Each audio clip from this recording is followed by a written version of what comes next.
At first glance, Cadillac Man feels like the sort of film that should have left a much bigger cultural footprint, and it did. Released in 1990 and starring Robin Williams at the height of his star power, alongside a young Tim Robbins, it has all the ingredients of a dark comedy classic. And yet, more than 3 decades later, it exists largely as a footnote in both actors' filmographies, an oddity half remembered at best. Watching it today, however, reveals a strange and uneven but undeniably fascinating film, one that lives and dies almost entirely on the strength of its 2 main performances. Directed by Roger Donaldson, who directed No Way Out in 13 days, Cadillac Man arrived during a transitional moment in Hollywood. Studios were increasingly willing to market edgy material as comedy, hoping star charisma could smooth over tonal ambiguity. In this case, though, that gamble didn't quite pay off. The film was pitched and sold as a dark comedy, but audiences and critics at the time were confused by what they actually got. A film that begins as a sleazy workplace farce before abruptly transforming into hostage drama with psychological undertones. That tonal split, what many viewers described as a film of 2 halves, ultimately worked against it. Commercially, Cadillac Man underperformed and was quickly shoved off to home video, cementing its status as a minor entry rather than a defining piece of work. Robin Williams plays Joey O'Brien, a fast-talking New York car salesman whose life is spiraling out of control. The dealership he works for is failing, his job is on the line, his debts are mounting, and his personal life is in a mess of affairs and half-truths. On paper, Joey is not a likable man. He's selfish, sleazy, irresponsible, and emotionally dishonest.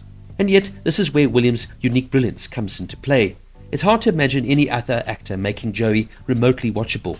Williams injects the character with restless energy and a bruised humanity that cuts through the sleaze. You don't excuse Joey's behavior, but you understand him. Williams finds vulnerability in the cracks, suggesting a man constantly performing to avoid confronting his own failures. One strange choice, though, is they get Williams to break the 4th wall by talking directly to the audience, a choice that I don't feel really works.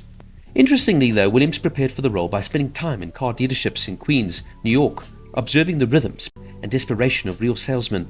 The authenticity shows. Joey feels lived in and very much real. It's also worth noting that Williams was not the studio's first choice. Al Pacino was originally offered the role before it passed through considerations of Michael Keaton and even Danny DeVito. Each would have made a very different film. Williams' casting ultimately defines Cadillac Man, for better or worse. Roughly 30 minutes into the film, Cadillac Man suddenly becomes something else entirely. Tim Robbins appears here as Larry, a volatile, emotionally unraveling man who storms the dealership with a gun, taking everyone hostage.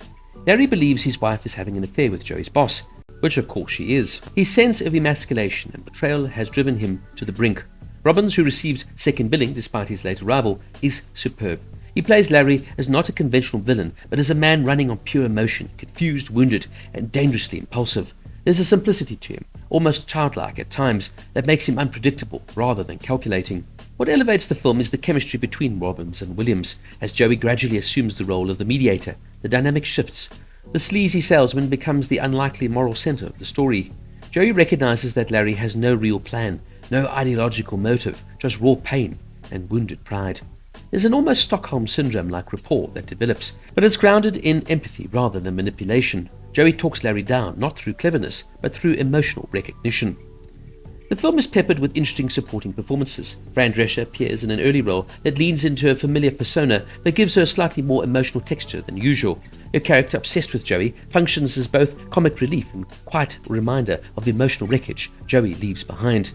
In a fun piece of trivia, Dresser's dog, Chester, appears in the film and even receives an on-screen credit as Chester Dresser.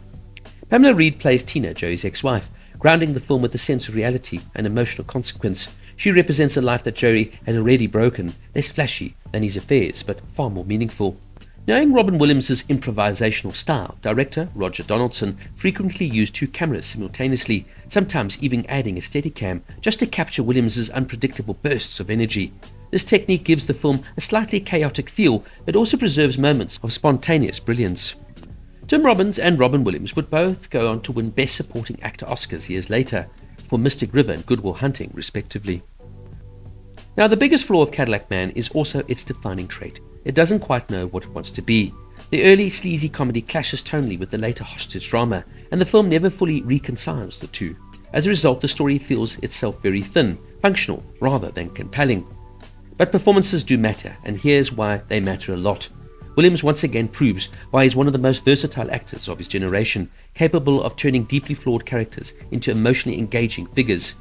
Albeit that this is not a role that I would typically think of Williams playing, he once again masterfully makes it his own and brings a real human side to the character of Joey.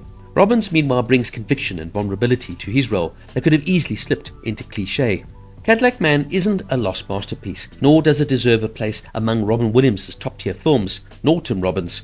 Its reputation as a forgotten oddity is in many ways earned, and yet it remains more than watchable, anchored by two outstanding performances that elevate the material which otherwise feels uncertain and underdeveloped. It's a strange little film, a tonal misfire held together by talent and charisma.